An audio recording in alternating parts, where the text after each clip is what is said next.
ನಮಸ್ಕಾರ. ನನ್ನ ಹೆಸರು ಪ್ರಸಾದ್ ಬಾಬು ಅಂತೇಳಿ ಪತಾಂಜಲಿ ಫುಡ್ಸ್ ಲಿಮಿಟೆಡ್ನಲ್ಲಿ ಉಪ ಪ್ರಧಾನ ವ್ಯವಸ್ಥಾಪಕರಾಗಿ ಕೆಲಸ ಮಾಡ್ತಾ ಇರುವಂಥದ್ದು. ಸೊ ಮುಖ್ಯವಾಗಿ ಇವತ್ತು ತಮ್ಮ ಕರೆಸಿ ಇವತ್ತು ಮಾತಾಡ್ತಾ ಇರೋ ಉದ್ದೇಶ ಏನಪ್ಪ ಅಂದರೆ, ನಮ್ಮ ಪ್ರಗತಿಪರ ರೈತ ಆದಂಥ ಮದ್ದೂರು ತಾಲೂಕಿನ ನಮ್ಮ ಹಿರೇಗೌಡರವರು ಕಳೆದ ತಮ್ಮ ಒಂದು ಚಾನಲ್ನಲ್ಲಿ ಒಂದು ಸ್ಟೇಟ್ಮೆಂಟ್ ಕೊಟ್ಟಿದ್ದರು. ಸೊ ಆ ಸ್ಟೇಟ್ಮೆಂಟಿಗೆ ಸಂಬಂಧಪಟ್ಟಂಗೆ ನಮ್ಮ ಕಂಪ್ನಿ ಮತ್ತು ಕಂಪ್ನಿ ವತಿಯಿಂದ ಅದಕ್ಕೆ ಯಾವ ಥರ ಒಂದು ಕ್ಲಾರಿಫಿಕೇಷನ್ ಕೊಡಬೇಕು ಅನ್ನೋ ಉದ್ದೇಶಕ್ಕೋಸ್ಕರ ಇವತ್ತು ಇಲ್ಲಿ ಬಂದಿರುವಂಥದ್ದು. ಸೊ ಮುಖ್ಯವಾಗಿ ಈ ತಾಳೆಬೆಳೆ ಅಭಿವೃದ್ಧಿ ಯೋಜನೆ ಅನ್ನುವಂಥದ್ದನ್ನು ಒಂದು 2 ಮಿನಿಟ್ಸ್ ಬ್ರೀಫ್ ಮಾಡ್ತೀನಿ. ತಾಳೆಬೆಳೆ ಅಭಿವೃದ್ಧಿ ಯೋಜನೆ ಅನ್ನುವಂಥದ್ದು ಕೇಂದ್ರ ಮತ್ತು ರಾಜ್ಯ ಸರ್ಕಾರದ ಯೋಜನೆ. ಈ ಯೋಜನೆಯನ್ನು ಅನುಷ್ಠಾನ ಮಾಡಬೇಕು ಅಂತೇಳಿ ಒಂದೊಂದು ಖಾಸಗಿ ಸಂಸ್ಥೆಗಳಿಗೆ ವಹಿಸಿದ್ದಾರೆ. ಸೊ ಇದು 1990-91ನೇ ಸಾಲಿನಲ್ಲಿ ಪ್ರಾರಂಭ ಆದರೂ ಕೂಡ ನಮ್ಮ ಒಂದು ಕಾವೇರಿ ಜಲಾನ ಪ್ರದೇಶದಲ್ಲಿ 93-94ರಿಂದ ನಾವು ಪ್ರಾರಂಭ ಮಾಡಿದ್ದು. ಸೊ ನಮ್ಮ ಒಂದು ಪ್ರದೇಶ ವ್ಯಾಪ್ತಿಗೆ 5 ಜಿಲ್ಲೆಗಳು ಬರುತ್ತೆ: ಮೈಸೂರು, ಮಂಡ್ಯ, ಚಾಮರಾಜನಗರ, ಹಾಸನ, ಕೊಡಗು ಮತ್ತು ಚಿಕ್ಕಮಗಳೂರಿನಲ್ಲಿ ಮೂಡಿಗೆರೆ ತಾಲೂಕು.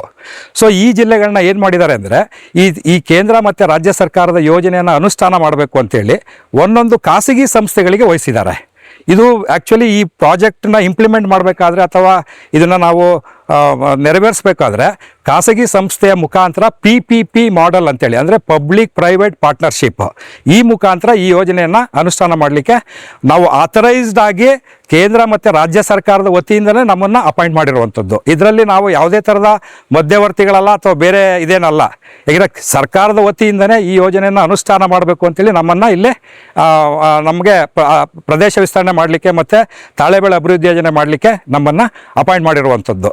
ಸೊ ಅದ್ರ ಪ್ರಕಾರ ನಮ್ಮ ಮಾದರಳ್ಳಿ ಹಿರೇಗೌಡರು 2007-8ರಲ್ಲಿ ಸುಮಾರು 2 ಹೆಕ್ಟೇರ್ ಪ್ರದೇಶದಲ್ಲಿ 300 ಗಿಡಗಳನ್ನು ನಾಟಿ ಮಾಡಿರುವಂಥದ್ದು. 2011-12ರಲ್ಲಿ ಅವ್ರದ್ದು ಇಳುವರಿ ಪ್ರಾರಂಭ ಆಗುತ್ತೆ. ಮೊದಲ 3 ವರ್ಷ ಅಥವಾ 4 ವರ್ಷ ಸರ್ಕಾರದ ವತಿಯಿಂದ ಏನೇನು ಸವಲತ್ತುಗಳನ್ನು ಕೊಡಬೇಕು, ಅಂದರೆ ಗೊಬ್ಬರದ ಸಹಾಯಧನ ಇರ್ಬೋದು, ಅದನ್ನೆಲ್ಲವೂ ಕೂಡ ಪಡ್ಕೊಂಡಿದ್ದಾರೆ. ಅದ್ರ ಜೊತೆಗೆ 12-13ರಲ್ಲಿ ಪ್ರಾರಂಭ ಆದಂಥ ಇಳುವರಿ ಆದಮೇಲೆ ಸುಮಾರು ನಮ್ಮ ಹತ್ರ ಕಳೆದ ಒಂದು 10 ವರ್ಷದ ಡೇಟಾನು ಕೂಡ ನಾನು ತೊಗೊಂಬಂದಿದ್ದೀನಿ. ಅವರು ಯಾವ್ಯಾವ ವರ್ಷದಲ್ಲಿ ಏನೇನು ಇಳುವರಿ ಕೊಟ್ಟಿದ್ದಾರೆ, ಕಂಪ್ನಿ ವತಿಯಿಂದ ಏನೇನು ಪೇಮೆಂಟ್ ಮಾಡಿದ್ದೀವಿ, ಸರ್ಕಾರದ ವತಿಯಿಂದ ಏನೇನು ಸವಲತ್ತುಗಳನ್ನು ತೊಗೊಂಡಿದ್ದಾರೆ ಅಂತೇಳಿ ಅದರದ್ದು ಕೂಡ ನಾನು ಒಂದು ಡಾಟಾ ತಂದಿದ್ದೀನಿ. ಸೊ ಅದ್ರ ಪ್ರಕಾರ ಅವರು ಆ ಸವಲತ್ತುಗಳನ್ನು ಕೂಡ ಅವರು ಉಪಯೋಗ ಮಾಡ್ಕೊಂಡಿದ್ದಾರೆ. ಸೊ ಮುಖ್ಯವಾಗಿ ಈಗ ಕಳೆದ ಒಂದು 10 ವರ್ಷದ್ದೇ ನಾವು ಹೇಳೋದಾದರೆ, ಈಗ ಅವರ ಒಂದು ತಮ್ಮ ಚಾನಲ್ಗೆ ಇಂಟ್ರ್ಯೂ ಕೊಡಬೇಕಾದ್ರೆ ಮಾತಾಡ್ತಾ ಹೇಳಿದ್ರು, ಸರ್ಕಾರದ ವತಿಯಿಂದ ಸವಲತ್ತುಗಳು ಕಳೆದ 10 ವರ್ಷಗಳಿಂದ ಏನೂ ಕೊಟ್ಟಿರುವಂಥ ಸವಲತ್ತುಗಳನ್ನು ಖಾಸಗಿ ಸಂಸ್ಥೆಯವರ ಅವರ ಇದಕ್ಕೆ ಹೋಗ್ತಾ ಇದೆ. ಸೊ ಈ ಥರ ಮಿಸ್ಯೂಸ್ ಆಗ್ತಾ ಇದೆ ಅಂತೇಳಿ ಭಾಳ ವಿಷಾದಕರವಾಗುತ್ತೆ ಈ ಥರ ಒಂದು ಸ್ಟೇಟ್ಮೆಂಟ್ ಕೇಳೋದಕ್ಕೆ. ಸೊ ಆ ಒಂದು ಉದ್ದೇಶಕ್ಕೋಸ್ಕರ ನಾವು ಇದನ್ನು ಒಂದು ಕ್ಲಾರಿಫಿಕೇಷನ್ ಮಾಡೋಕ್ಕೆ ಬಂದಿರುವಂಥದ್ದು. ಸೊ ಮುಖ್ಯವಾಗಿ ಈಗ ನನಗೆ ಗೊತ್ತಿರಂಗೆ ನನ್ನ ಹತ್ರ ಸ್ಟೇಟ್ಮೆಂಟ್ ಇದೆ ಇಲ್ಲಿ ನನ್ನ ಹತ್ರ ಈ ಸ್ಟೇಟ್ಮೆಂಟ್ ನಮಗೆ ಕೊಡ್ತೀನಿ ನಾನು. ಕಳೆದ 10 ವರ್ಷದಲ್ಲಿ, ಯಾಕೆಂದರೆ ಅವ್ರು ಕಳೆದ 10 ವರ್ಷದಿಂದ ಏನು ನಮಗೆ ಆದಾಯ ಬಂದಿಲ್ಲ ಅಥವಾ ಏನು ಸವಲತ್ತು ಸಿಕ್ಕಿಲ್ಲ ಅಂತ ಹೇಳ್ತಿದ್ದಾರೆ, ಅದರ ಎಲ್ಲ ಒಂದು ಸಮ್ಮರಿ ಸ್ಟೇಟ್ಮೆಂಟ್ ನಾನು ತಂದಿದ್ದೀನಿ ಇಲ್ಲಿ. ಈಗ ಕಳೆದ ವರ್ಷದಲ್ಲಿ ತಮಗೆ ಹೇಳೋದಾದರೆ, ಈಗ 2025-26ರಲ್ಲಿ ಈ ವರ್ಷದಲ್ಲಿ 11 ತಿಂಗಳಲ್ಲೇ ಸುಮಾರು 40 ಟನ್ನು ಹಣ್ಣು ಕೊಟ್ಟಿದ್ದಾರೆ. 39,890 ಆ್ಯಸ್ ಆನ್ ಫೆಬ್ರವರಿವರೆಗೆ. ಅದಕ್ಕೆ ಕಂಪ್ನಿ ವತಿಯಿಂದ 6,52,000 ಪೇಮೆಂಟ್ ಮಾಡಿದ್ದಾರೆ. ಮತ್ತು ಅದಕ್ಕೆ ಎತ್ತರವಾದಂಥ ತಾಳೆ ತೋಟಗಳಿಗೆ ಒಂದು ಸಬ್ಸಿಡಿನ ಇಲಾಖೆ ವತಿಯಿಂದ ಒಂದು 35,400 ರೂಪಾಯಿ, ಒಟ್ಟಿಗೆ 6,88,000 ಪೇಮೆಂಟ್ ಆಗಿದೆ. ಸೊ ನನ್ನ ಪ್ರಕಾರ ಏನಪ್ಪ ಅಂದರೆ, ಒಂದು 4 ವರ್ಷ 5 ವರ್ಷ ಆದಮೇಲೆ ಇಳುವರಿ ಬರ್ತಾ ಇರುವಂಥ ತೋಟಗಳಿಗೆ ಸಾಮಾನ್ಯವಾಗಿ ಖರ್ಚು ವೆಚ್ಚಗಳೇನಾಗುತ್ತೆ ಅಂದರೆ, ಅವರ ಭೂಮಿ ಮೇಲೆ ಅಥವಾ ರೈತರ ಮೇಲೆ ಅಥವಾ ಅವ್ರು ಮಾಡೋ ವ್ಯವಸಾಯದ ಕ್ರಮದ ಮೇಲೆ ಡಿಪೆಂಡ್ ಆಗುತ್ತೆ. ಜನರಲ್ ಆಗಿ ಸಾಮಾನ್ಯವಾಗಿ ಒಂದು ಎಕರೆಗೆ ನಮ್ಮ ಪ್ರಕಾರ ಒಂದು 25,000-30,000 ರೂಪಾಯಿ ಖರ್ಚಾಗ್ಬೋದು, ಅಥವಾ ಹಬ್ಬ ಅಂದರೆ ಇನ್ನೊಂದು 5,000-10,000 ಜಾಸ್ತಿ ಆಗ್ಬೋದು. ಸೊ ಆ ಒಂದು ಸರಾಸರಿ ಲೆಕ್ಕದಲ್ಲಿ ನೀವು ತಗೊಳ್ಳೋದಾದರೆ ಸುಮಾರು 5 ಎಕರೆ ಪ್ರದೇಶಕ್ಕೆ ಸುಮಾರು 7 ಲಕ್ಷದ ಆದಾಯವನ್ನು ತಗೊಂಡು ಖರ್ಚು ಕೂಡ 1-1.5 ಲಕ್ಷ ಆಗಿರ್ಬೋದು, ಅಥವಾ ಇನ್ನೊಂದು ಸ್ವಲ್ಪ ಜಾಸ್ತಿ ಮಾಡಿದರೆ ಇನ್ನೊಂದು 20-30,000 ಜಾಸ್ತಿ ಆಗಿರ್ಬೋದು. ಸೊ ಆ ಥರದಲ್ಲಿ ಆಗೋದ್ರಿಂದ ಏನಾಗುತ್ತೆ, ಬಹುಶಃ ಈಗ ನಮ್ಮ ಒಂದು ಖರ್ಚು ವೆಚ್ಚಗಳ ಪ್ರಕಾರ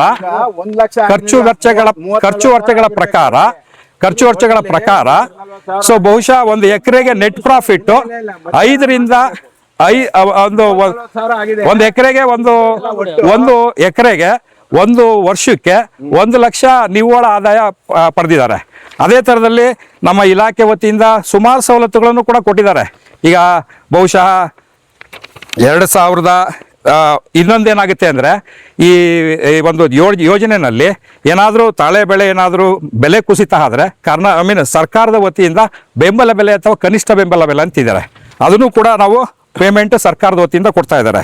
ಸುಮಾರು ಕಳೆದ 10 ವರ್ಷಗಳ ಒಂದು ಆದಾಯ ಮತ್ತು ಇದನ್ನು ನೋಡೋದಾದರೆ ಕಳೆದ 10 ವರ್ಷಗಳಲ್ಲಿ ಕಂಪ್ನಿಯಿಂದ ಪೇಮೆಂಟ್ ಮಾಡಿರುವಂಥದ್ದು 47,27,037 ರೂಪಾಯಿ ಆಗಿದೆ ಕಳೆದ 10 ವರ್ಷದಲ್ಲಿ. ಅದರಲ್ಲಿ MSP ಅಥವಾ ಬೆಂಬಲ ಬೆಲೆ ಅಂತೇಳಿ ಸುಮಾರು 8,26,000 ಚಿಲ್ಲರೆ ನಮ್ಮ ಸರ್ಕಾರದ ವತಿಯಿಂದ ಬೆಂಬಲ ಬೆಲೆ ಕೊಟ್ಟಿದ್ದೀವಿ. ಅದ್ರ ಜೊತೆಗೆ ಈ ಎತ್ತರವಾದಂಥ ತಾಳೆ ಗಿಡಗಳಿಗೆ ಕಟಾವು ಮಾಡಲಿಕ್ಕೆ ಸಹಾಯಧನವನ್ನು ಇಲಾಖೆ ವತಿಯಿಂದ ಕೊಟ್ಟಿರುವಂಥದ್ದು ಸುಮಾರು 1,35,205 ರೂಪಾಯಿ ಇದೆ. ಅದ್ರ ಜೊತೆಗೆ ಬೋರ್ವೆಲ್ ಸಬ್ಸಿಡಿ ಕೂಡ ಒಂದು 50,000 ರೂಪಾಯಿ ಇಲಾಖೆ ವತಿಯಿಂದ ಕೊಟ್ಟಿದ್ದಾರೆ. ಪ್ಲಸ್ ಅದ್ರ ಜೊತೆಗೆ ಡೀಸೆಲ್ ಮೋಟ್ರಿಗೆ ಒಂದು 22,000 ರೂಪಾಯಿ ಸಬ್ಸಿಡಿ ಕೊಟ್ಟಿದ್ದಾರೆ. ಪ್ಲಸ್ ಇದರಲ್ಲಿ ಇಳುವರಿ ಕೊಡ್ತಾ ಇರುವಂಥ ತೋಟಗಳಿಗೆ ಒಂದು 2-3 ವರ್ಷ ಅದನ್ನು ಕೂಡ ಗೊಬ್ಬರ ಕೊಡ್ತಾ ಇದ್ರು. ಅದನ್ನು ಕಾರಣಾಂತರಗಳಿಂದ ಕೋವಿಡ್ ಆದಮೇಲೆ ಅದನ್ನು ಸ್ಟಾಪ್ ಮಾಡಿದ್ದೀವಿ ಅದನ್ನು. ಸೊ ಅದರಲ್ಲಿ ಇಳುವರಿ ಕೊಡ್ತಾ ಇರುವಂಥ ತೋಟಗಳಿಗೂ ಕೂಡ ಸುಮಾರು 2-3 ವರ್ಷ ಗೊಬ್ಬರ ಕೊಟ್ಟಿದ್ದಾರೆ. ಅದನ್ನು ಕೂಡ ಒಂದು 37,724 ರೂಪಾಯಿ. ಸೊ ಸರಾಸರಿ ಕಳೆದ ಒಂದು 10 ವರ್ಷ ಅಥವಾ 11 ವರ್ಷಕ್ಕೆ ನಾವು ಇಲಾಖೆ ವತಿಯಿಂದ ಅಥವಾ ಕಂಪ್ನಿಯಿಂದ ಪೇಮೆಂಟ್ ಮಾಡಿರುವಂಥ ಇದು, ಯಾಕೆಂದರೆ ಇದೆಲ್ಲ ಬ್ಯಾಂಕ್ ಸ್ಟೇಟ್ಮೆಂಟ್ ಇದೆ. ಇದು ನಾವು ಸುಮ್ಮನೆ ಇದನ್ನು ಯಾವುದೇ ಥರದಲ್ಲಿ ಸುಳ್ಳು ದಾಖಲೆಗಳನ್ನು ಕೊಡೋಕ್ಕಾಗಲ್ಲ. ಅವರ ಲಾಸ್ಟ್ ಕಳೆದ ಒಂದು 10 ವರ್ಷದ ಅಥವಾ 12 ವರ್ಷದ ದಾಖಲಾತಿಗಳನ್ನು ನೀವು ತೆಗೆಸಿ ನೋಡಿದ್ರೆ ಅವ್ರ ಬ್ಯಾಂಕಿಗೆ ಕ್ರೆಡಿಟ್ ಆಗಿರುವಂಥದ್ದು. ಕಳೆದ 10 ವರ್ಷದಲ್ಲಿ ಸುಮಾರು 58 ಲಕ್ಷ ವರ್ತನ್ನ ಈ 5 ಎಕರೆ ಜಮೀನಿನಲ್ಲಿ ನಾವು ಅವರಿಗೆ ಪೇಮೆಂಟ್ ಮಾಡಿದ್ದೀವಿ. ಸೊ ಇದು ಒಂದು ವಿಚಾರ.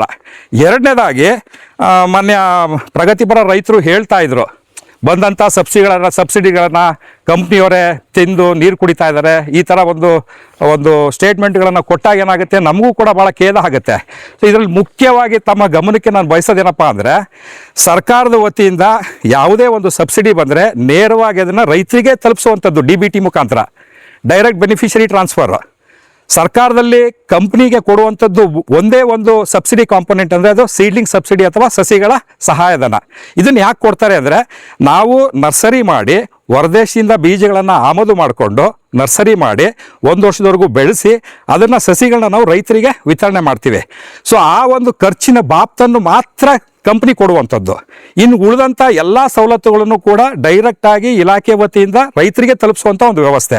ಸೊ ಇದರಲ್ಲಿ ಕಂಪ್ನಿಯವರು ಗೋಲ್ಮಾಲ್ ಮಾಡುವಂಥದ್ದಾಗಲಿ ಅಥವಾ ಏನೋ ದಂಧೆ ಮಾಡುವಂಥದ್ದಾಗಲಿ ಅಥವಾ ಮತ್ತೊಂದು ಮಾಡುವಂಥದ್ದಾಗಲಿ ಆ ಥರ ಒಂದು ಯಾವುದೇ ಥರದ ವಿಚಾರಗಳು ಇದರಲ್ಲಿ ಇರೋದಿಲ್ಲ ಅಂತೇಳಿ ಹೇಳಲಿಕ್ಕೆ ಬಯಸ್ತೀನಿ. ಮುಖ್ಯವಾಗಿ ಇನ್ನೊಂದೇನಪ್ಪ ಅಂದರೆ, ಸೊ ಈ ಒಂದು ಸಿಸ್ಟಮ್ನಲ್ಲಿ ಏನಾಗ್ತಾ ಇದೆ ಅಂದರೆ, ಈಗ NMOP ಈಗ ಪ್ರಗತಿಪರ ರೈತರು ಹೇಳ್ತಾ ಇದ್ರು, ಡಾಕ್ಟರ್ DL ಮಹೇಶ್ವರ್ ಸರ್ ಇದ್ದಾಗ ಅಷ್ಟೊಂದು ಸಬ್ಸಿಡಿ ಕೊಡ್ತಾಯಿದ್ರು, ಇಷ್ಟೊಂದು ಸಬ್ಸಿಡಿ ಕೊಡ್ತಾಯಿದ್ರು ಅಂತೇಳಿ. 2011-12ರಲ್ಲಿ ಇಲಾಖೆ ವತಿಯಿಂದ ತಾಳೆ ಬೆಳೆ ಅಭಿವೃದ್ಧಿ ಯೋಜನೆಗೆ ಸುಮಾರು 48-50 ಕೋಟಿ ಈ ಆಯಿಲ್ ಪಾಮ್ ಡೆವಲಪ್ಮೆಂಟ್ಗೆ ಇರ್ತಿತ್ತು. ಈಗ ಅದನ್ನು ಒಂದು ಸ್ವಲ್ಪ, ಯಾಕೆಂದರೆ ಇಲಾಖಾವಾರು ಬಡ್ಜೆಟ್ಗಳು ಕೂಡ ಬೇರೆ ಬೇರೆ ಕಾರಣಗಳಿಂದ ಕಡಿಮೆ ಆಗಿರುತ್ತೆ. ಸೊ ಹಂಗಾಗಿ 40-50 ಕೋಟಿ ಇದ್ದಂಥ ಬಡ್ಜೆಟ್ಟಿಗೆ ಕಳೆದ ಕೆಲವು ವರ್ಷಗಳಿಂದ ಒಂದು 8-10 ಕೋಟಿಗೆ ಇಳಿದಿದೆ. ಸೊ ಹಂಗಾಗಿ ಏನು ಇಲಾಖೆಯಿಂದ ಬಡ್ಜೆಟ್ ಇರ್ತದೆ, ಬಡ್ಜೆಟ್ಗೆ ಅನುಸಾರವಾಗಿ ಇದನ್ನು ಸವಲತ್ತುಗಳನ್ನು ಕೊಡುವಂಥ ಒಂದು ವ್ಯವಸ್ಥೆ ಇರ್ತದೆ. ಪ್ಲಸ್ ಅದ್ರ ಜೊತೆಗೆ ಇದರಲ್ಲಿ ಯಾವುದೇ ಥರದಲ್ಲಾಗಲಿ ಕಂಪ್ನಿ ಆಗಲಿ ಅಥವಾ ನಾವು ನೇರವಾಗಿ ಇದನ್ನು ಬೆಲೆ ನಿಗದಿ ಮಾಡುವಂಥ ಒಂದು ವ್ಯವಸ್ಥೆ ಇರಲ್ಲ. ಯಾಕೆಂದರೆ ಏನೋ ಕಂಪ್ನಿಯವರು ಬೆಲೆ ನಿಗದಿ ಮಾಡ್ತಾರೆ, ಬಂದಂಥ ಸಹಾಯಧನವನ್ನು ಕಂಪ್ನಿಯವರೇ ತಗೊಳ್ತಾರೆ ಅನ್ನೋದಕ್ಕೆ ಯಾವುದೇ ಒಂದು ಆಧಾರಗಳಿಲ್ಲ. ಸುಮ್ಮನೆ ನಾವು ಈ ಥರ ಒಂದು ಹೇಳಿಕೆಗಳು ಕೊಡೋದ್ರಿಂದ ಏನಾಗುತ್ತೆ, ಸಮಾಜಕ್ಕೆ ಒಂದು ತಪ್ಪು ದಾರಿಯನ್ನು ನಾವು ಕೊಟ್ಟಂಗಾಗುತ್ತೆ. ಸೊ ಹಂಗಾಗಿ ಈ ಒಂದು ಸ್ಪಷ್ಟೀಕರಣಕ್ಕೋಸ್ಕರ ನಾನು ಕಂಪ್ನಿ ವತಿಯಿಂದ ಬಂದಿದ್ದೀನಿ. ಸೊ ಅದರಲ್ಲಿ ತಮಗೆ ಬೇಕಾದಂಥ ನಾನು ಹೇಳಿದ್ದಂಥ ಎಲ್ಲ ಮಾಹಿತಿಗಳು ಕೂಡ ಇದರಲ್ಲಿ ಇದ್ದಾವೆ. ತಮಗೆ ಬೇಕಾದಂಥ ಬ್ಯಾಂಕ್ ಸ್ಟೇಟ್ಮೆಂಟ್ಗಳು ಕೂಡ ಇದೆ. ಇದನ್ನು ಕೂಡ ನಾನು ಕೊಡಲಿಕ್ಕೆ ತಮಗೆ ಬಯಸ್ತೇನೆ.